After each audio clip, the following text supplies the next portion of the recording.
So we talked previously about this recent series of airstrikes across Ukraine, targeting Kyiv specifically as well and causing all this devastation. And within the context of that, I want to look through a few different examples of conservatives, right-wingers, Republicans, and conservative pundits making this odd argument for Russia, or at least apologizing for the actions of Putin in Russia in ways that are just not necessary, not accurate, and show this weird bias they have towards Putin in Russia. So the first is actually Trump himself saying that the United States, while he starts this statement saying, oh, this never would have happened if I was still president, he ends it by saying that the United States taunted Putin so much that they almost forced him into invading Ukraine.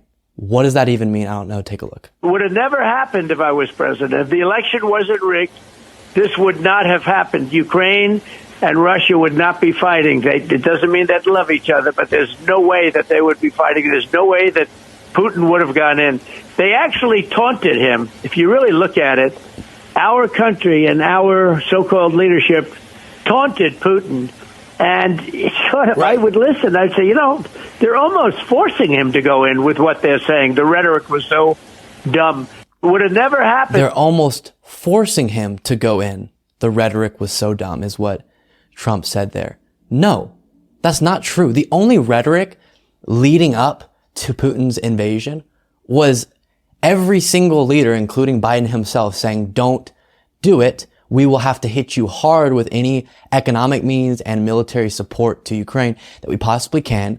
And you will become even more of a pariah on the world stage. That was the rhetoric coming from the Biden administration. So Trump pretending like somehow saying that, or somehow pre-indicating the support of United States and other Western nations for Ukraine, if this were to have happened, was pushing Putin into invading Ukraine, is insane. And what it is absolutely Russia apologia. That's what you're doing. You're saying Putin isn't really fully to blame, or Russia isn't fully to blame for the invasion that's happening, even though that's a decision they made and we're seeing the effects of it. And so you're taking away the agency from Putin and his government, which is sickening. And it's putting the blood of Ukrainian citizens and military members and all the devastation you're seeing on the back, in part, of the United States, when all the United States has been doing, with all the historical flaws of this country, in this case, is doing the right thing and standing with Ukraine,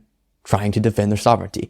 And then here is the former national security advisor, the highest national security position in the Trump White House.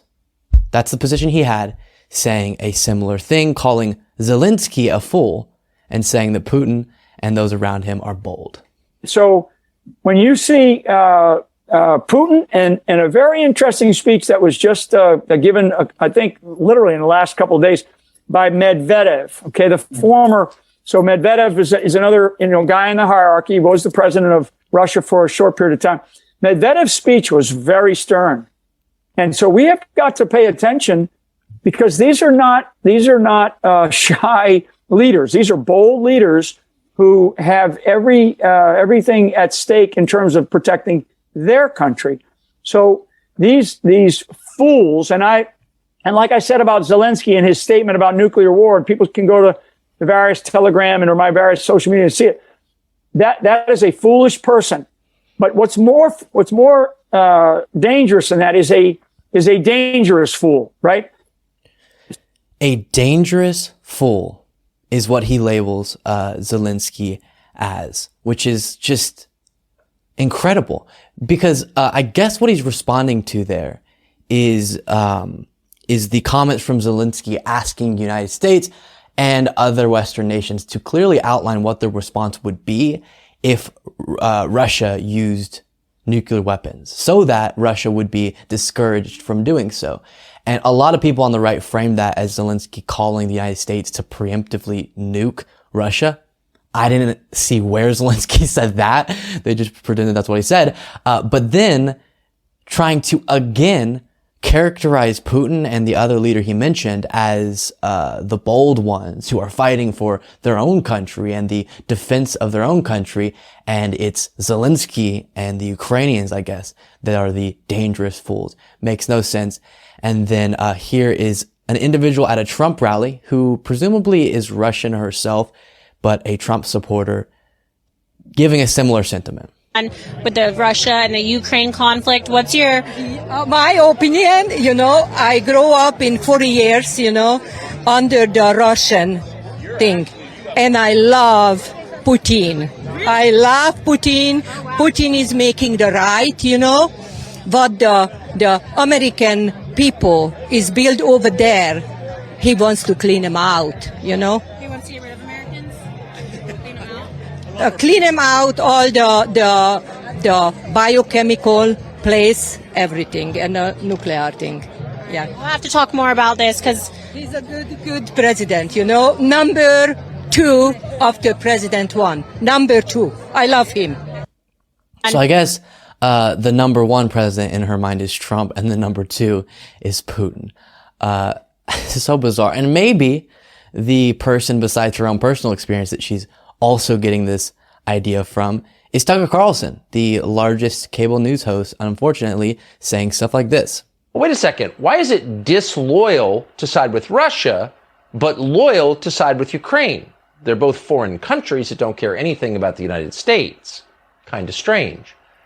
So the reason why it's, I don't know if loyalty is the most important word I question here, but is it just or moral to side with Ukraine? Is not because the Ukraine has the interest of the United States in mind, but because Ukraine is a country that's getting unjustly invaded by another country. It's a country that has their own sovereignty and is trying to defend the right for themselves to exist.